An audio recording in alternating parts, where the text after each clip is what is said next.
আসসালামু আলাইকুম রহমতুল্লাহ।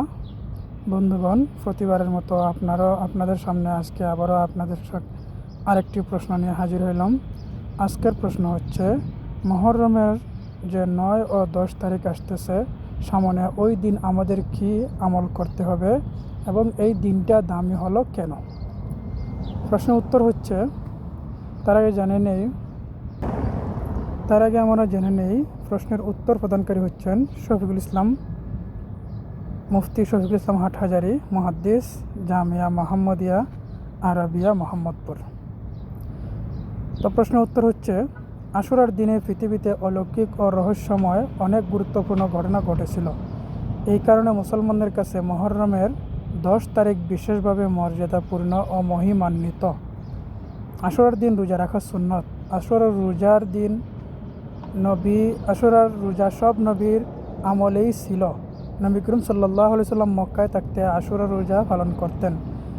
হিজরতের পর মদিনায় এসে রাসূল সাল্লাল্লাহু আলাইহি সাল্লাম দেখতে পেলেন ইহুদিরাও এ দিনে রোজা রাখছে। প্রিয় নবী সাল্লাল্লাহু আলাইহি সাল্লাম তাদের রোজার কারণ জানতে পারলেন। এদিন মুসা আলাইহিস সালাম সিনাই পাহাড়ে আল্লাহর পক্ষ থেকে তাওরাত লাভ করেন। এদিন তিনি বনি ইসরাইলকে ফেরাউনের কয়েদখানা থেকে উদ্ধার করেন এবং এই দিনেই তিনি বনি ইসরাইলদের নিয়ে লোহিত সাগর অতিক্রম করেন, আর ফেরাউন সেই সাগরে ডুবে মারা যায়। তাই কৃতজ্ঞতা প্রকাশের জন্য ইহুদিরা এই দিন রোজা রাখে।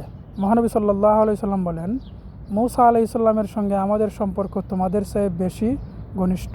অতঃপর তিনি মুহররমের 9, 10 অথবা 10, 11 মিলিয়ে 2টি রোজা রাখতে বললেন, যাতে ইহুদির সঙ্গে সাদৃশ্য না হয়। দ্বিতীয় হিজরিতে রমজান মাসের রোজা ফরজ করা হয়েছিল। তখন থেকে আশুরার রোজা নফল হয়ে যায়। তবে রমজানের রোজা রাখার পর আশুরার রোজা সর্বাধিক গুরুত্বপূর্ণ ও ফজিলতপূর্ণ। এ মাসে নফল রোজা ও অন্যান্য ইবাদতের রমজান মাস ব্যতীত অন্য যে কোনো মাস অপেক্ষা উত্তম। আবু মুসা রাদিয়াল্লাহু তাআলা থেকে বর্ণিত, তিনি বলেন, নবী সাল্লাল্লাহু আলাইহি সাল্লাম যখন মদিনা এলেন তখন ইহুদি সম্প্রদায়ের কিছু লোক আশুরার দিনকে খুব সম্মান করত এবং সেদিন তারা সাওম পালন করত, রোজা পালন করত। এত নবী করিম সাল্লাল্লাহু আলাইহি সাল্লাম বলেন, ইহুদিদের চেয়ে ওই দিন রোজা পালন করা আমরা বেশি হকদার। তারপর তিনি সবাইকে সাওম পালন করার নির্দেশ দেন। আবু হুরায়রা রাদিয়াল্লাহু তাআলা থেকে বর্ণিত, তিনি বলেন, রাসূল সাল্লাল্লাহু আলাইহি ওয়াসাল্লাম বলেছেন, রমজানের পর সর্বোত্তম সাওম বা রোজা হলো মুহররম মাসের সাওম বা রোজা, এবং রোজা ফরজ সালাতের পর সর্বোত্তম সালাত হলো রাত্রের নামাজ অর্থাৎ তাহাজ্জুদের নামাজ।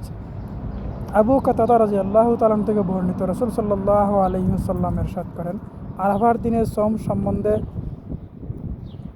জিজ্ঞাসিত হলে তিনি বলেন, এর দ্বারা বিগত ও আগত 1 বছরের গুনাহ মাফ হয়।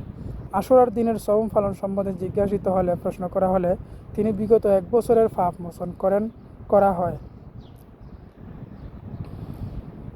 সোমবারের দিনে সাওম পালন সম্বন্ধে জিজ্ঞাসিত হলে তিনি বলেন, এটা সেই দিন যেদিন আমি জন্মেছি এবং নবুয়ত লাভ করেছি, আর আমার উপর কোরআন অবতীর্ণ হয়েছে। আসসালামু আলাইকুম। তো এতে আমরা বুঝলাম আশুরার দিন আমাদের কাছে সম্মানিত এই জন্যই যে এই দিনে মুসা আলাইহিস সালাম তাওরাত লাভ করেছিলেন, এবং এই দিনে